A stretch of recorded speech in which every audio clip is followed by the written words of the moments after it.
আসসালামু আলাইকুম। আমি পপি। দীর্ঘ ২৮ বছর চলচ্চিত্রে কাজ করেছি, অনেক সুনামের সাথে, সম্মানের সাথে। কোটি কোটি দর্শকদের ভালোবাসা পেয়েছি, ইন্ডাস্ট্রির মানুষের ভালোবাসা পেয়েছি। কিন্তু এই মুহূর্তে আমি ক্যামেরার সামনে কথা বলছি একজন ব্যর্থ মানুষ হিসাবে। ব্যর্থ মানুষ বলছি এই কারণে, সবার মন জয় করতে পারলেও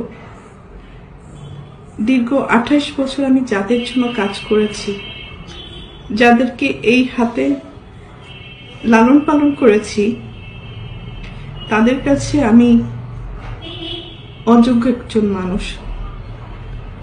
তাদের মন মতো চলতে পারিনি, তাদের মনের মতো করে নিয়ন্ত্রিত হতে পারিনি।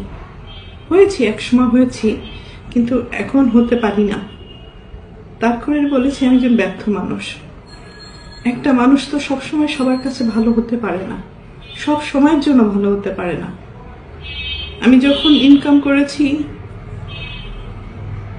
দু হাতে দিতে পেরেছি, লুটাতে পেরেছি, তখন আমি আমার পরিবারের কাছে অনেক প্রিয় একজন মানুষ ছিলাম। এখন দিতে পারি না, হয়তো তাদের প্রয়োজন